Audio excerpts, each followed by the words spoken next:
حضور نبی رحمت صلی اللہ علیہ وسلم نے ارشاد فرمایا 4 اشخاص ایسے ہیں جن کو جنت میں جانے سے کوئی چیز نہیں روک سکتی، اور فرمایا اگر لوگوں کے سست پڑ جانے کا اندیشہ نہ ہو تو اے عمر میں تجھ کو کہوں کہ یہ بات گلیوں اور بازاروں میں لوگوں کو بتا دو۔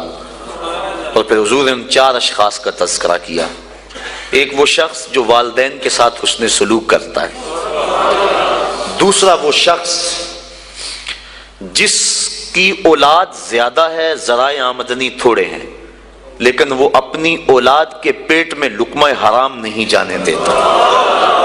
جب ذرائع آمدنی زیادہ ہوں اور پھر حرام سے بچنا، یہ بھی بہت بڑی سعادت ہے، لیکن جب ذرائع آمدنی بھی تھوڑے ہوں اور اولاد بھی زیادہ ہو تو پھر حرام سے بچنا یہ بڑا مشکل اور آزمائش کا مرحلہ ہوتا ہے۔ تو جو اس موقع میں رزق حرام سے بچا، قیامت کے دن حضور کے فرمان کے مطابق جنت میں جانے سے اسے کوئی شے نہیں روک سکتی۔ اور ہم صحابہ کی زندگیاں دیکھتے ہیں، فجر کی نماز ہوتی ہے، ایک صحابی جلدی سے اٹھ کے چلے جاتے ہیں۔ ایک دن آقا کریم نے پوچھا کہ ابو درداء کیا بات ہے؟ تو حضرت ابو درداء نے عرض کی حضور آپ جانتے ہیں آج کل مدینے میں کھجوریں پکنے کا موسم ہے، اور سحری کے وقت ٹھنڈی ہوائیں مدینے کی سرزمین کو سلام کرنے بھی آتی۔ میرے ہمسائے کے صحن میں ایک اونچا لمبا درخت ہے کھجور کا، جس کا جھکاؤ میرے گھر کی سمت ہے، اور جب ہوا چلتی ہے تو اس سے کھجوریں ٹوٹ کے میرے ویڑے میں گر پڑتی ہیں۔ میں جلدی جلدی اس لیے چلا جاتا ہوں کہ بچوں کے اٹھنے سے قبل وہ کھجوریں اٹھا کے ان کے گھر میں پھینک دو، کہیں ایسا نہ ہو کہ میرا بچہ کوئی کھجور اٹھا کے اپنے منہ میں ڈال لے۔ یہ صحابہ کا مزاج۔ اور ہماری سڑک سے گنے کی ٹرالی گزر کر تو دیکھیں، ہم بچے کو شاباش دیتے ہیں کہ بڑا دلیر نکلا ہے۔ جس کو آج آپ حوصلہ افزائی کر رہے ہیں کل بڑا ہو کے ڈاکو بنے گا، کل بڑا ہو کے راہزن اور لٹیرا بنے گا۔ اولاد کی تربیت کے باب میں یہ بات ہے کہ اگر وہ گناہ کا ارتکاب بچپن میں بھی کرتے ہیں تو ان کی وہاں حوصلہ شکنی کی جائے تاکہ ان کے دل میں گناہ سے نفرت پیدا ہو جائے۔ تو حضرت ابو درداء نے عرض کی حضور میں اس لیے جلدی چلا جاتا ہوں کہ ہمسائے کے گھر سے جو کھجور کا درخت ہماری سمت جھکا ہوا ہے اس کی کھجوریں جو گرتی ہیں میں ان کو اٹھا کے ان کے صحن میں پھینک دوں تاکہ کہ میرا بچہ وہ کھجور اپنے اندر نہ لے لے۔ اور آپ جانتے ہیں کہ حضرت امام حسین رضی اللہ تعالیٰ عنہ مسجد نبوی میں آئے، صدقے کی کھجوروں کا ڈھیر لگا ہوا تھا، بچے تھے، ایک کھجور اٹھا کے انہوں نے اپنے منہ میں ڈال لی۔ تو آقا کریم صلی اللہ علیہ وسلم تیزی سے آگے بڑھے اور ان کے حلق میں انگلی ڈال کر حضور نے کہا کہ اس کو نکالو باہر، اور اندر سے کھجور باہر نکلوا دی۔ میں اور آپ اپنے رزق پر اگر غور کر لیں اور اپنے رزق کی حلت کا سامان کر لیں تو عبادت کی لذت نصیب ہو جائے۔ تیسرا وہ شخص کہ جس نے ایسی سچی توبہ کی کہ دوبارہ گناہ کی طرف جانا اتنا مشکل ہے جس طرح تھن سے نکلا ہوا دودھ دوبارہ اندر نہیں جا سکتا۔ اور چوتھی وہ عورت جس نے اپنی ساری محبتیں اپنے خامد پہ نچھاور کر دی اور اس حال میں مری کہ اس کا خامد اس پہ راضی تھا، اس کو جنت میں جانے سے کوئی چیز نہیں روک سکتی۔ تو دنیا کے اوپر مشکلات سہیں، دنیا کے اوپر اذیتیں سہیں، لیکن کل قیامت کے دن مالک ان کو بدلہ عطا فرمائے گا۔ وَسِيقَ الَّذِينَ اتَّقَوْا رَبَّهُمْ إِلَى الْجَنَّةِ زُمَرًا، وہ جائیں گے جنہوں نے تقوی اختیار کیا، اور تقوی احتیاط سے زندگی گزارنے کا نام ہے۔ تقوی کے بارے میں علماء کے مختلف اقوال موجود ہیں، لیکن خلاصہ یہ ہے زندگی اس احتیاط سے گزاری جائے، اللہ اکبر، کہ انسان کے دامن سے کوئی گناہ نہ لگنے پائے۔ حضرت امام ابو نعیم الاصفہانی رحمۃ اللہ تعالی علیہ نے حلیہ کے اندر حضرت عبداللہ ابن مسعود رضی اللہ تعالیٰ عنہ سے روایت نقل کی ہے کہ تقوی یہ ہے کہ انسان اللہ کو یاد کرے، بھولے نہ، اس کی فرما برداری کرے، نافرمانی نہ کرے، اور اس کا شکر کرے، ناشکری نہ کرے۔ اگر یہ چیزیں اس کے اندر پیدا ہو جاتی ہے تو وہ اس زمرے میں آ جاتا ہے جس کا نتیجہ جنت کے اندر جانے کا سبب بنتا ہے۔ اور حضرت ابو ہریرہ رضی اللہ تعالیٰ عنہ سے ایک روایت ہے جس کو امام ترمذی نے نقل کیا ہے کہ ایک دن حضور تشریف فرما تھے، فرمایا کہ کوئی ہے کہ جس کو میں نصیحت کروں اور وہ اس پہ خود عمل کرے یا ایسے لوگوں تک پہنچائے جو اس پہ عمل کرے؟ تو حضرت ابو ہریرہ رضی اللہ تعالی عنہ فرماتے ہیں میں نے عرض کی حضور میں ہوں، آپ مجھے وہ نصیحتیں کریں۔ تو حضور نے میرا ہاتھ پکڑ لیا اور حضرت ابو ہریرہ فرماتے ہیں حضور نے 5 نصیحتیں مجھ کو گنوائیں۔ فرمایا گناہوں سے بچو، تم سب سے زیادہ عبادت گزار بن جاؤ گے۔ دوسری بات فرمائی اللہ کی تقسیم پہ راضی ہو جاؤ، تم سب سے زیادہ غنی بن جاؤ گے۔ اور تیسری بات ارشاد فرمائی ہمسایوں کے ساتھ حسن سلوک کرو، تم کامل مومن بن جاؤ گے۔ اور پھر فرمایا جو اپنے لیے پسند کرتے ہو وہ اپنے مومن بھائی کے لیے پسند کرو، کامل مسلمان بن جاؤ گے۔ اور پھر فرمایا زیادہ ہنسا نہ کرو، اس سے دل مردہ ہوتا ہے۔ فرمایا یہ 5 وصیتیں اللہ کے رسول نے مجھ کو گنوائیں۔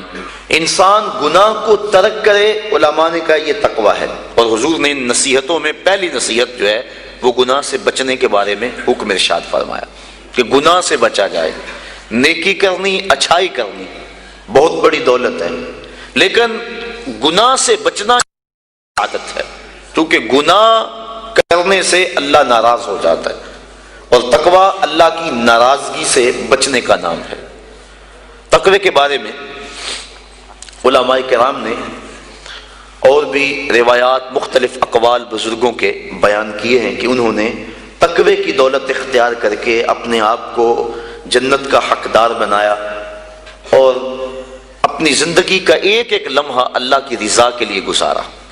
آج ان کے لیے جنت کے دروازے کھلے ہوئے ہیں اور فرشتے ان کو سلام علیکم کہہ رہے ہیں اور ان کی سابقہ زندگی پر آفرین کر رہے ہیں کہ تم نے اچھی زندگی گزاری، کہ کفاف تھوڑا تھا، ذرائع آمدنی کم تھے، اولاد زیادہ تھی، جس منصب پہ تم بیٹھے تھے تم اپنے وسائل کو بڑھا سکتے تھے لیکن اس میں آمیزش ہوتی حرام کی، لیکن روکھی سوکھی تم نے کھا لی اور زندگی کی مشکل گھاٹیوں سے تم نے گزر کے یہاں تک اپنا پہنچاؤ کیا۔ آج اللہ کی رحمتیں بڑھ کے تمہارا استقبال کر رہی۔ یہ ہے بڑا مشکل کام آج کل بالخصوص، جبکہ دوڑ لگی ہوئی ہے، ہر شخص ایک دوسرے سے آگے بڑھنے کی خواہش کے اندر حلال حرام کی تمیز چھوڑے ہوئے ہیں، اور بات کسی سے کرو تو ہر کوئی یہی کہتا ہے جی کیا کریں، پیٹ کے لیے لگے ہوئے ہیں۔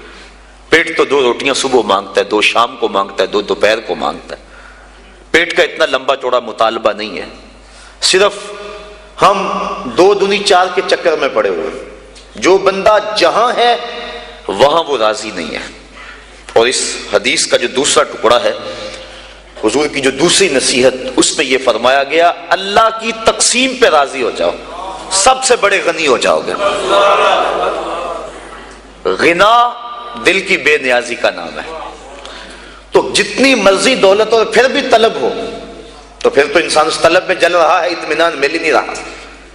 لیکن کفاف تھوڑا ہے، ذرائع آمدنی تھوڑے ہیں، اس سوکھی روٹی پر بھی صبر ہے، قناعت ہے، تو جو لطف اس دسترخوان پہ بیٹھ کر کھانے کا ہے وہ 5 سٹار ہوٹلوں میں کھانے کا بھی نہیں ہے۔ تو یہ حضور کا جملہ کتنا خوبصورت ہے، اور اگر نہیں ہم اللہ کی تقسیم پہ راضی ہوں گے تو کیا کریں گے؟ حدیث میں آتا ہے جب بچہ شکم مادر میں 120 دن کا ہوتا ہے تو فرشتہ آ کے 4 چیزیں لکھ جاتا ہے، ان میں سے ایک چیز اس کا رزق ہے کہ ساری زندگی میں اس کو کتنا رزق ملے گا۔ اب جتنا لکھا گیا ہے الٹی چھلانگے بھی لگائے اس سے زائد نہیں ملے گا، اور جب لکھا گیا ہے اس سے پہلے نہیں ملے گا۔ تو پھر اس رزق کے لیے اٹینشن کی ضرورت کیا ہے؟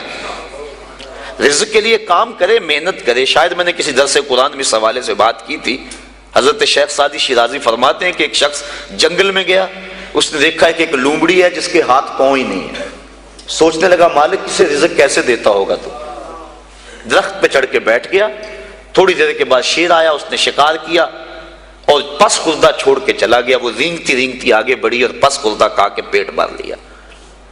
اب اس نے کہا کہ جب اس لومڑی کو اللہ عطا فرماتا ہے، میں تو اس کا بندہ ہوں، میں کیوں محنت کروں؟ اس نے محنت چھوڑ دی۔ ایک دن فاقے سے کاٹا، دوسرا دن فاقے سے کاٹا، تیسرے دن جب حالت غیر ہونے لگی تو آواز آئی، بندے میں لومڑی کو بغیر کسی محنت کے دے سکتا ہوں، تجھے نہیں دیکھ سکتا، تجھے بھی عطا کر سکتا ہوں، لیکن لومڑی نہ بن، شیر بن، خود کما اور اوروں کو بھی کھلا، نہ کہ لومڑی کی طرح جو ہے وہ بن کے بیٹھ جائے۔ یہ بھی حکم ہے محنت کرنے کا، لیکن محنت کرنے کا، سعی کرنے کا حکم ہے، اٹینشن لینے کا حکم نہیں ہے۔ ہماری ذمہ داری نہیں، ہمارا کام ہے کام پہ چلے جانا۔ دیکھو نا، آپ کسی فیکٹری میں کام کرتے ہیں، 8 گھنٹے کی ڈیوٹی ہے وہاں کام کی، تو آپ مزدوری کرتے ہیں یا کوئی کام کرتا ہے، مالک بیل دے کے آپ کو بلا لیتا ہے دفتر میں، 2 گھنٹے وہاں بٹھائے رکھتا ہے، آپ کو پریشانی ہونی چاہیے کہ وہاں کام جو ہے وہ نہیں ہو رہا؟ آپ کو کیا غرض؟ جس نے کام پہ لگایا اس نے بلایا، مجھے تو مہینے کے بعد پوری تنخواہ ملے گی چاہے سارا دن بٹھائے رکھے۔ تو اٹینشن نہیں ہوتی کہ 8 گھنٹے میرے پورے ہونے ہیں۔ جس رب نے رزق لکھا ہے وہ کہتا ہے چھوڑ کاروبار، حی علی الصلاۃ، حی علی الفلاح، آجا اب میری چوکھٹ پہ آجا، رات پڑ گئی اب سو جا، اب کام نہ کر۔ جس نے لکھا ہے، جس نے کام پہ لگایا ہے، وہ کہتا ہے اب جمعے کی اذان ہو گئی ہے، اب کاروبار وازر البیع، اب چھوڑ دے کاروبار۔ تو اب جس نے کام پہ لگایا وہی تو بلا رہا ہے، اور ہم کہتے ہیں تیرے بلانے پہ نہیں آئیں گے۔ تو مالک بلائے اور بندہ دفتر میں نہ جائے تو وہ فیکٹری سے نکالے گا کہ نہیں؟ یا حالات کشیدہ ہو جائیں گے کہ نہیں؟ اٹینشن بنے گی کہ نہیں؟ تو اگر آسودہ رہنا ہے، فیکٹری میں کام بھی کرنا ہے، تو پھر مالک سے بنا کے رکھنی ہوگی نا۔ اگر رزق اس کا کھانا ہے اور اس کی نہیں ماننی تو پھر اٹینشن تو ہوگی۔ پھر کہا جائے گا جی رزق بڑا ہے، سکون نہیں ہے، پتہ نہیں کسی نے تویز ڈال دی ہوئے ہیں، کسی عامل نے جادو کر دیا ہوا ہے، پھر مصیبت بنی ہے۔ لیکن اگر اس کی مان لیں، جب کہتا ہے کام پہ جاؤ کام پہ چلے جاؤ، اور جب کہتا ہے مسجد میں آ جاؤ مسجد پہ آ جاؤ، اور جب کہتا ہے اب سو جاؤ اس وقت سو جاؤ، کہتا ہے اب تہجد ہوگی اٹھ کے مصلی بچھا لو، مصلی بچھا لو، جو کہتا جائے کرتے رہو، تمہیں ٹینشن نہیں ہوگی، زندگی کی بہاریں نصیب ہو جائے۔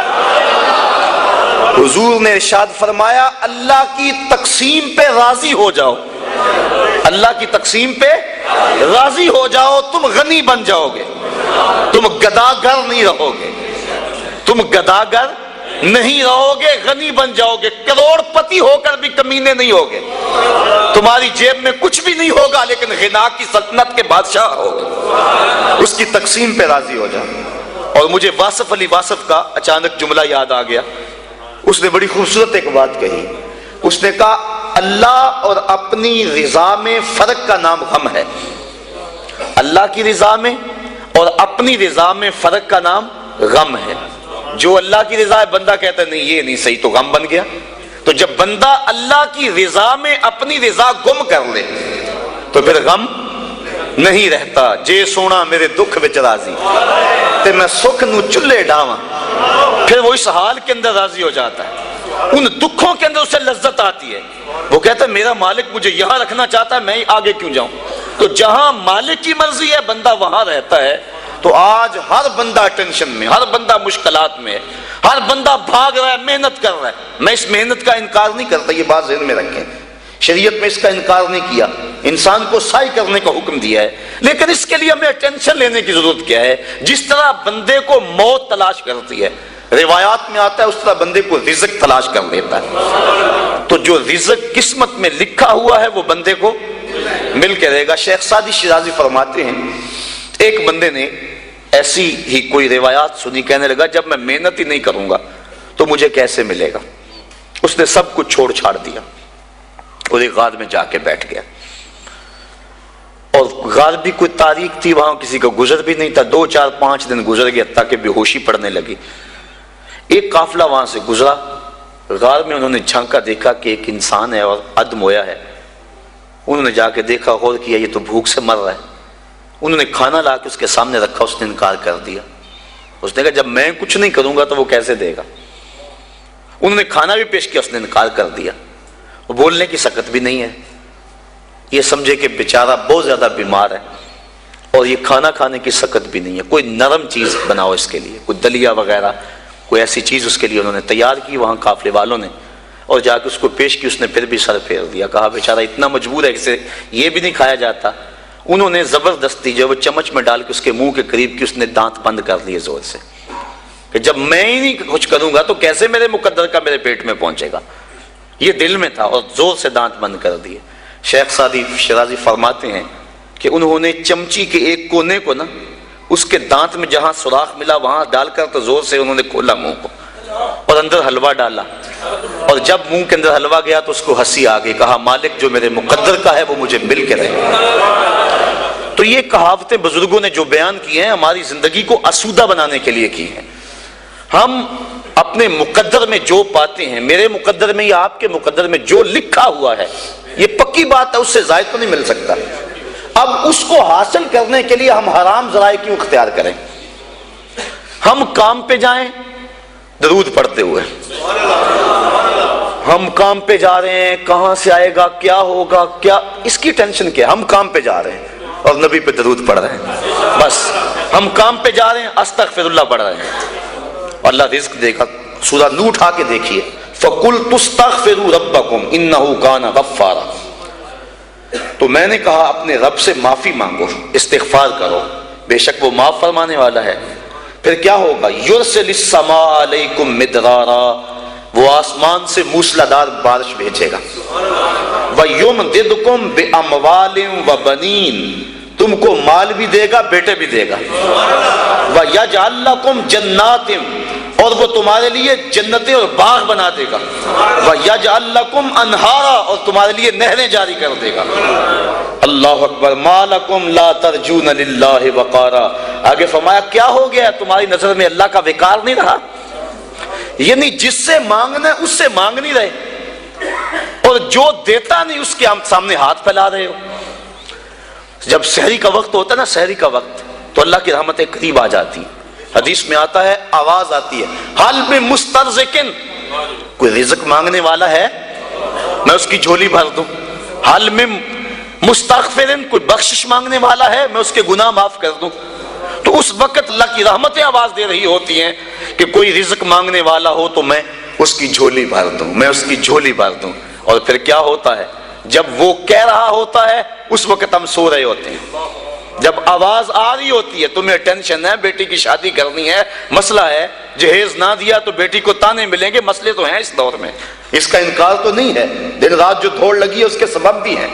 ہم جانتے ہیں کہ بھائی فیکٹری میں اوور ٹائم کیوں لگا رہے ہیں، انہیں پتا ہے کہ میں نے اپنی بہن کے ہاتھ پیلے کرنے ہیں، اور ہمارا معاشرہ جو ہے قرآن کو چھوڑ کے جہنم بنا ہوا ہے۔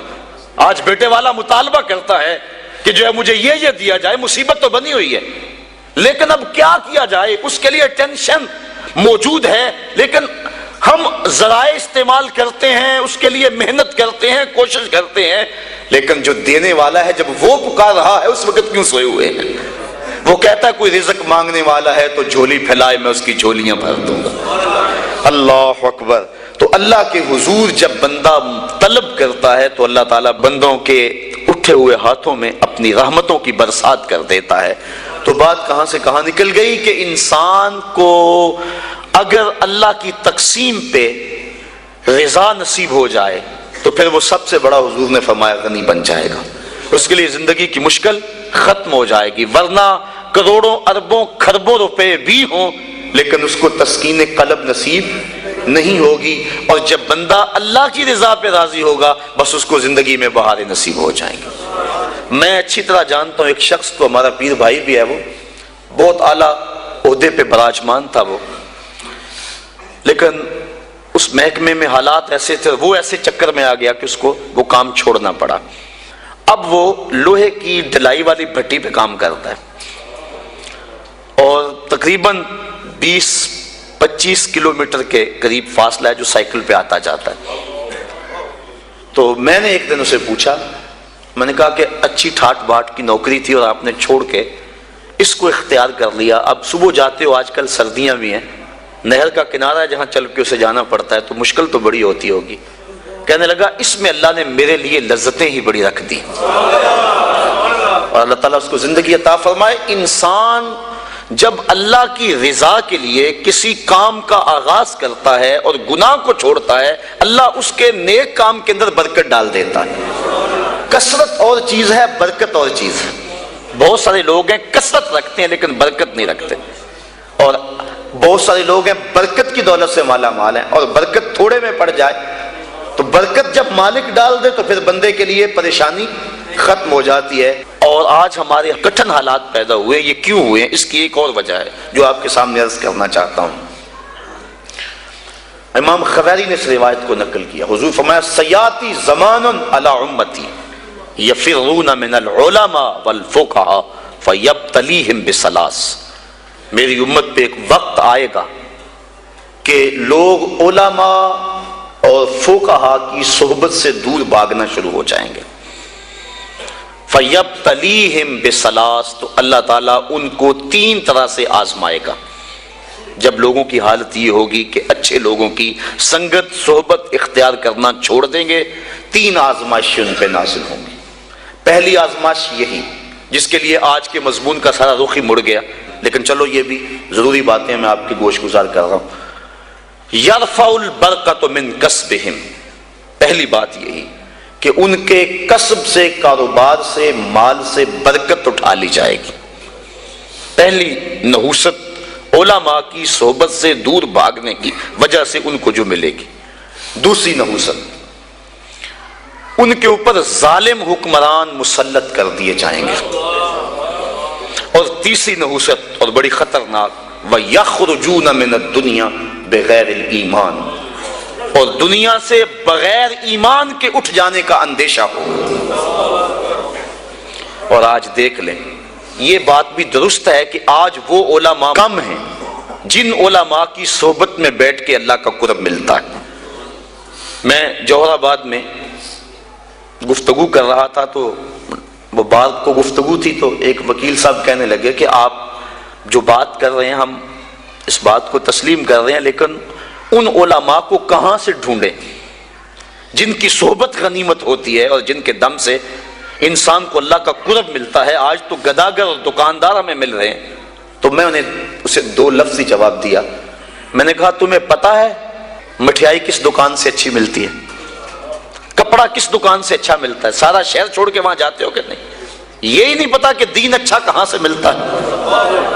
حضور کی امت کی خصوصیات میں سے ایک خصوصیت یہ ہے کہ قیامت تک اس امت میں اہل حق موجود رہیں گے۔ حضور کی امت کی جو خصوصیات ہیں ان میں سے ایک خصوصیت یہ ہے، قیامت تک اس امت میں اہل حق موجود رہیں گے، گو تھوڑے رہ جائیں۔ لیکن چونکہ ہم شیطان کے پھندے میں آ جاتے ہیں، اور کبھی ایسا نہیں ہوا کہ ایک دکاندار سے دھوکہ کھا لیں اور پھر دوبارہ کہیں کہ ہم کپڑے پہنتے ہی نہیں، ایک ہوٹل سے دھوکہ کھا لیں تو کہہ لیں ہم کھانا کھاتے ہی نہیں۔ یہ سارے فراڈیے ہوتے ہیں۔ ایک دکاندار سے دھوکہ کھائیں گے، دوسرے کے پاس جائیں گے، دوسرے سے دھوکہ کھائیں گے، تیسرے کے پاس جائیں گے۔ لیکن یہاں کیا ہوتا ہے کہ ہم کسی ایسے شخص کے پاس چلے جاتے ہیں جو دین کے نام پہ کاروبار کر رہا ہوتا ہے، اور پھر جب اس سے ہم ڈسے جاتے ہیں ہم سارے طبقے سے بدزن ہو جاتے ہیں۔ شاید ہم دین کو اتنی ضرورت نہیں سمجھتے جتنی کپڑے کو سمجھتے ہیں، جتنی کھانے کو سمجھتے ہیں۔ 100 جگہ سے بھی دھوکہ کھائیں ہم سمجھتے ہیں کپڑا تو پہننا ہے، کوئی اور دکان تلاش کر لو۔ تو اگر دین کو بھی ضرورت سمجھا جائے 100 مرتبہ بھی دھوکہ کھاؤ پھر بھی تلاش میں رہو، کوئی تو صاحب حق ملے گا ہی نا۔ اور پھر تم نے دھوکہ بھی تو اللہ کے نام پہ کھایا ہے نا۔ حضرت عمر فاروق رضی اللہ تعالیٰ عنہ جو غلام لمبی نمازیں پڑھتا تھا اس کو آزاد کر دیتے تھے کہ یہ لمبی نمازیں پڑھ رہا ہے۔ غلاموں کو پتہ چل گیا، جو ان کی ملک میں غلام آتے وہ لمبی لمبی نمازیں ان کے سامنے پڑھتے اور آپ ان کو آزاد کر دیتے۔ کسی نے کہا کہ تم نہیں جانتے کہ یہ دکھاوے کی نمازیں پڑھتے ہیں، یہ تمہیں دھوکہ دیتے ہیں؟ حضرت عمر فاروق نے فرمایا اللہ کے نام پہ دیتے ہیں نا، میں 100 بار یہ دھوکہ کھانے کے لیے تیار ہوں۔ تو اگر وہ لوگ جو چائے کی پیالی پہ دین بیچتے ہیں وہ لوگ بھی منبر و محراب پہ براجماں ہیں، وہ بھی لوگ تو موجود ہیں جو تاج شاہی کو ٹھوکر بھی نہیں مارتے۔ بستے ہیں کچھ ایسے پراگندہ تباہ لوگ بھی، افسوس کہ تمہیں میر سے صحبت نہیں رہی۔ وہ لوگ جن سے مل کے زندگی سے عشق ہو جائے آپ نے شاید نہ دیکھے ہوں مگر ایسے بھی ہیں۔ حضور نے ارشاد فرمایا خیار امتی العلماء وشرار امتی العلماء، میری امت کے بدترین لوگ بھی علماء ہیں اور میری امت کے بہترین لوگ بھی علماء ہیں۔ تو اگر بہترین لوگ امت کے تلاش کرنے ہوں تو وہ بھی اسی طبقے سے ملیں گے، وہ کسی اور جگہ سے نہیں ملیں گے، اور اگر بدترین لوگ وہ بھی اس طبقے میں موجود ہیں، ہم بدترین کو دیکھتے ہیں پھر اس طبقے سے بدزن ہو جائے، اور نتیجہ کیا کہ ہم آہستہ آہستہ اس جگہ پہ پہنچ جاتے ہیں کہ علماء کی صحبت سے نفرت شروع ہو گئی، جس کے نتیجے کے اندر یہ 3 مصیبتیں ہمارے اوپر نازل ہوئی۔ پہلی مصیبت یرفع البرکۃ من کسبہم، رزق سے برکت اٹھا لی گئی، اور دوسری بات کہ ظالم حکمران مسلط کر دیے گئے، اور تیسرا دنیا سے بغیر ایمان کے چلے جانے کا اندیشہ پیدا ہوا۔ اور آج ہے نہیں، لوگ بیرون ملک جانے کے لیے مرزائی لکھ رہے ہیں، کتنے لوگ ہیں ایسے؟ ایمان کا سودا کرنا تو بڑا آسان ہو گیا اس دور کے اندر، چائے کی پیالی پہ لوگ دین بیچ رہے ہیں، کیا کچھ نہیں ہو رہا ہے۔ اللہ اکبر۔ حضور نے توبہ توبہ، حضور نے نشاندہی کی تھی کہ آدمی صبح کو مومن ہوگا اور شام کو کافر ہوگا، یصبح مومنا ویمسی کافرا، صبح مومن ہوگا شام کو کافر ہوگا، اور پھر فرمایا شام کو مومن ہوگا صبح کو کافر ہوگا۔ لا یبقى من الاسلام الا اسمہ ولا یبقى من القرآن الا رسمہ مساجدہم عامرۃ وہی خراب من الہدی۔ وقت آئے گا کہ قرآن صرف رسم کے طور پہ پڑھا جائے گا، اسلام صرف نام کا رہ جائے گا، مسجدیں زیب و زینت کے لحاظ سے تو آباد ہوں گی لیکن ہدایت کے نور سے خالی ہوں گی۔ جس دور کی نشاندہی کی گئی تھی، کیا وہ اب دور موجود نہیں ہے؟ امام غزالی فرماتے ہیں جس دور کی نشاندہی اللہ کے رسول نے کی ہے، آج سے صدیوں قبل امام غزالی ہوئے ہیں، فرماتے ہیں وہ میرا دور ہے۔ امام غزالی فرماتے ہیں جس دور فتنہ کی نشاندہی حضور نے کی ہے وہ میرا دور ہے، اور یہ دور جس سے ہم گزر رہے ہیں یہ دور کیسا ہے؟ آج کیا ہو رہا ہے؟ حدود اللہ کو پامال نہیں کیا جا رہا، اسمبلیوں کے گنڈے اور بدماش اللہ کی حدود کو توڑ نہیں رہے، ان کو کون روکنے والا ہے؟ نہ ممبر سے آواز اٹھ رہی ہے نہ محراب سے آواز اٹھ رہی ہے، حجرہ نشین بھی تسبیح پھیر رہے ہیں۔ حضرت داتا گنج بخش علی اجمیری کشف الماجوب میں لکھتے ہیں کہ حضرت ابو اسحاق اسفرائینی جنگل میں گئے تو وہاں دیکھا کچھ صوفی گھاس کھا کھا کے گزارا کر رہے ہیں، گھاس کھا لیتے ہیں اللہ اللہ کرتے ہیں۔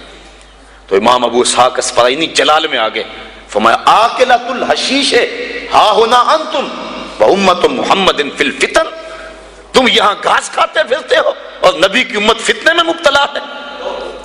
اللہ کو ایسے صوفیوں کی، ایسے تسبیح پھیرنے والوں کی ضرورت نہیں ہے، وہ تو ان لوگوں کا چاہنے والا ہے جو اللہ کے نام پہ سب کچھ قربان کر دیتے ہیں اور اپنا گھر کا سارا اثاثہ اپنی ہتھیلی پہ سجا کے کربلا کے میدان میں آ جاتے ہیں۔ تو آج کیا ہو گیا ہوا ہے ہمیں، اور ہم کس جگہ پہ کھڑے ہیں؟ یہ ایک الگ دکھ رہا ہے، اگر اس مضمون کو میں چھیڑ لوں تو یہ بھی ختم ہونے پہ نہ آئے۔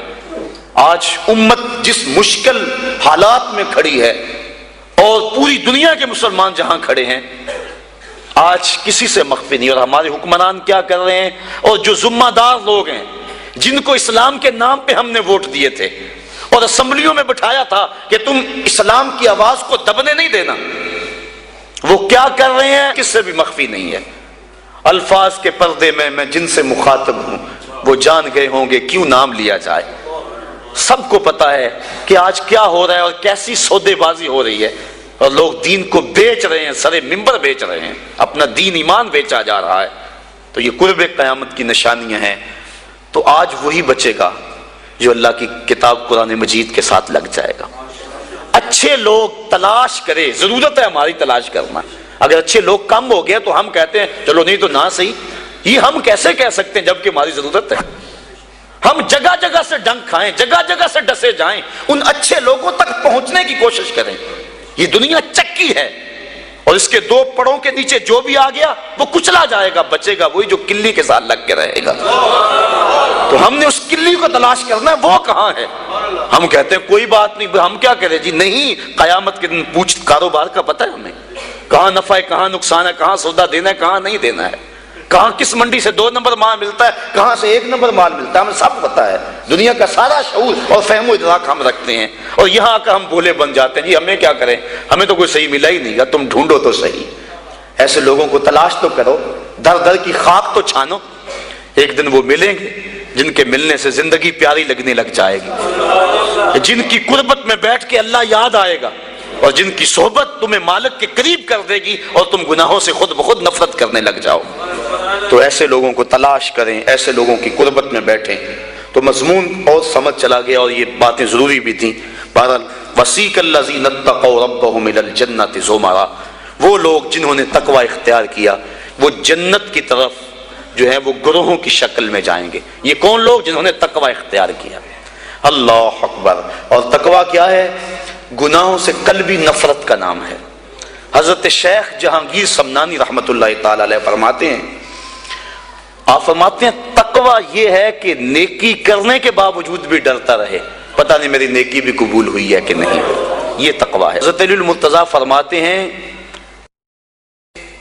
اپنی عبادات پر اعتماد نہ کرنا تقوی ہے۔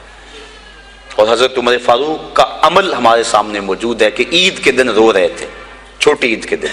اس نے پوچھا آج تو ہر کوئی خوش ہے اور آپ رو رہے ہیں؟ کہا مجھے نہیں پتا کہ میرے روزے قبول ہوئے ہیں یا کہ نہیں، اگر قبول ہوئے تو پھر میرے لیے خوشی کی بات، اور اگر قبول نہیں ہوئے تو میرے منہ پہ مارے گئے، اس لیے میں چونکہ قطعاً جانتا نہیں اس لیے رو رہا ہوں کہ پتہ نہیں میں کن لوگوں میں سے ہوں۔ حضرت بایزید بستامی سے کسی بڑھیا نے پوچھا تھا، حضرت ایک مسئلہ تو بتاؤ۔ پوچھا کیا؟ کہا میرے گدھے کی دم اچھی ہے یا آپ کی داڑھی اچھی ہے؟ آئے مجھے کوئی یہ مسئلہ پوچھ کے تو دیکھے پھر جائے کہاں۔ بایزید بستامی سے بڑھیا نے پوچھا آپ کی داڑھی اچھی یا میرے گدھے کی دم اچھی؟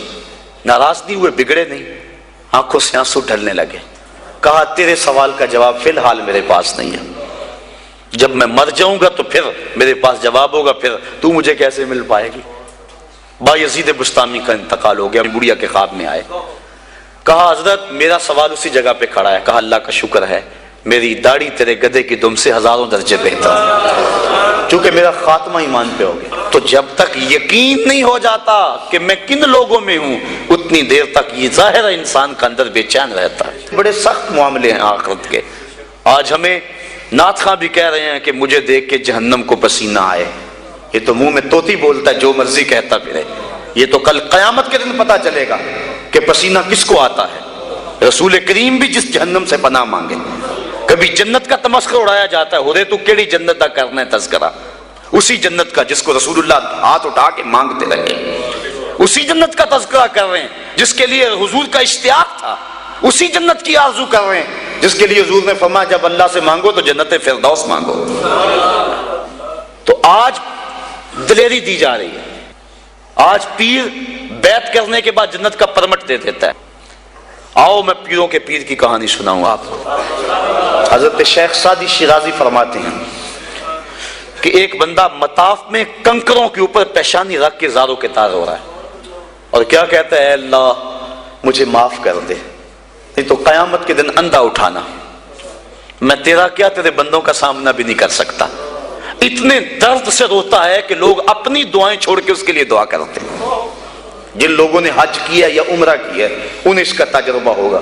کچھ لوگ اتنے درد سے روتے ہیں کہ بندہ اپنی دعائیں بھول کے ان کے لیے لگ جاتا ہے۔ مجھے تو جس سال جانا نصیب ہوا تھا تو ان دنوں کے اندر فلسطین کی جنگ پورے زور پہ تھی، اور کعبۃ اللہ کی غربی دیوار کے ساتھ فلسطین کے مرد و زن لپٹ کے رویا کرتے تھے، اور جب وہاں ہمارا چکر آتا تھا تو اس وقت طوطے اڑ جاتے اور اپنی دعائیں بھول جاتی، اور اللہ کی بارگاہ میں عرض کرتے مالک فلسطین کو آزادی دے دے۔ یہ کسی کا باپ اس کے سامنے کٹا ہوگا، کسی کی گود سے اس کا لال چھین کر قتل کیا ہوگا، کسی کا بھائی اس کے سامنے ذبح کیا ہوگا، یہ اللہ کی باندیاں اور اللہ کے بندے اللہ کے حضور دکھڑا سنا رہے ہیں۔ تو انسان اپنی دعائیں چھوڑ کے ان کے لیے دعائیں کرنے لگ جاتا۔ فلسطین کی آزادی کے لیے دل تڑپتا، پھر کشمیر کی طرف، آذربائیجان کی طرف، کابل و قندھار کی طرف، دشت لیلا کی طرف، اور قلعہ جنگی اور تورا بورا کی طرف، اور موصل و تقرید کی طرف، اور کوفہ و بغداد کی طرف انسان کا دل جاتا کہ وہاں کیا کچھ ہو رہا ہے، اور انسان اپنی دعائیں چھوڑ کے امت کے لیے رونے لگ جاتا ہے۔ تو وہ اتنے درد سے روتا ہے کہ لوگ اپنی دعائیں چھوڑ کے اس کے لیے کہتے ہیں یا اللہ اس بیچارے کو معاف کر دے۔ ایک بندہ تو چھوڑ چھاڑ کے کھڑا ہی اس کے سامنے قریب کھڑا ہو گیا اور کہتا ہے مالک اسے معاف کر دے، مالک اسے معاف کر دے۔ کافی دیر کے بعد وہ شخص جو روتا تھا اٹھ کے جانے لگا۔ اس کو تجسس تھا کہ میں دیکھوں تو صحیح یہ کون ہے اور اس کو تسلی بھی دوں کہ اللہ بڑا کریم ہے، تجھے معاف کر دے گا۔ جب اس نے جھک کے جھانک کر دیکھنا چاہا تو چیخیں نکل گئیں۔ کیوں؟ کہ فائزہ ہوا شیخ جیلانی، یہ زاروں کے تار رونے والا وقت کا غوث شیخ عبد القادر جیلانی۔ حضرت سری سکتی رضی اللہ تعالیٰ عنہ نے جنید بغدادی کو بلایا۔ حضرت جنید بغدادی کے وہ ماموں بھی لگتے ہیں رشتے میں اور پیر بھی لگتے ہیں۔ یہ پیر مرید کی کہانی سنا رہا، آج کا پیر تو گارنٹی دے رہا ہے نا، اللہ اکبر حضور تو حضرت ربیہ کو بھی جنت کی بشارت دیں اور ساتھ کہیں کثرت سجود سے میری مدد کرنا، اور پیر کہتا تجھے پرواہ ہی نہیں ہے۔ آؤ اس پیر مرید کی کہانی سنا رہا ہوں۔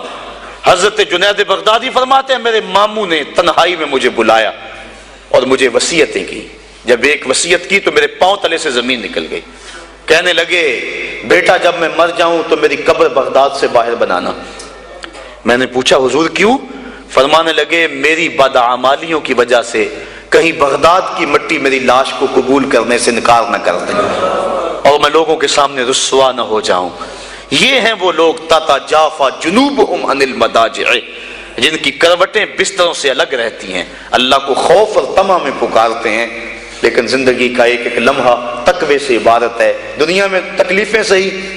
حضرت امام جعفر صادق ساری زندگی ٹھنڈا پانی نہیں پیا، فرماتے تھے کیا خبر کہ اس کے حساب میں چکرا جاؤں۔ اور آپ کے مریدین بیٹھے ہوئے ہیں، آپ بھی بیٹھے ہوئے ہیں، لوگ بیٹھے ہیں۔ کہا یار آج ایک دوسرے سے وعدہ نہ کر لیں؟ کہا کیا؟ کہا ہم میں سے جو بھی جنت میں جائے وہ دوسروں کو ساتھ لے کے جائے۔ غلاموں نے کہا حضور ہم آپ سے وعدہ کریں، ہم تو آپ کے سہارے پہ بیٹھے ہوئے ہیں۔ کہا تم نہیں جانتے آخرت کے معاملے بڑے سخت ہیں، یہ امام جعفر صادق کہہ رہے ہیں، یہ ان کی زندگی ہے۔ تو ذرا دیکھیے یہ تقوی ہے، یہ خشیت ہے، اور ٹھنڈے پانی سے بھی گریز کر رہے ہیں۔ تین چیزوں کا حساب نہیں ہوگا قیامت کے دن، ضرورت کے وقت کھانا پینا، اور ستر عورت کے لیے کپڑا لباس، اور ضرورت کا مکان۔ ان تین چیزوں کا حساب نہیں ہوگا۔ اس کے علاوہ جو بھی نعمت اللہ نے دی ہے ثم لتسألن یومئذ عن النعیم، اللہ قرآن میں کہتا ہے ہر نعمت کے بارے میں پوچھا جائے گا۔ تو صاحبو جن لوگوں نے اس بات کا خیال رکھا کہ ہمارے رب نے ہمیں پوچھنا ہے اور ایک ایک بات کا ہم نے جواب دینا ہے، یہ بات درست ہے کہ اللہ اپنے فضل سے معاف کرے گا، لیکن سحری کے وقت اٹھ کے سسکیاں بھرنے والا اور رات شراب خانے میں گزارنے والا کیا قیامت کے دن ایک صف میں کھڑے کر دیے جائیں گے؟ یہ کیسے ہوگا؟ غریبوں کا خون چوسنے والا، بیواؤں اور یتیموں کا مال لوٹنے والا اور رات کی تنہائی میں ان کی مدد کرنے والا کیا ایک صف میں کھڑے کر دیے جائیں گے؟ ایسا کیسے ہو سکتا ہے؟ تو صاحب وہ تقوی ہے کہ انسان اپنی زندگی کے ایک ایک قدم کو بچا بچا کے رکھے کہ میں اللہ کی ناراضگی سے بچ جاؤں، اور دنیا کو اس نے مشکلات میں ڈال دیا۔ آج کہتے ہیں دین پہ عمل کرنا بڑا مشکل ہے۔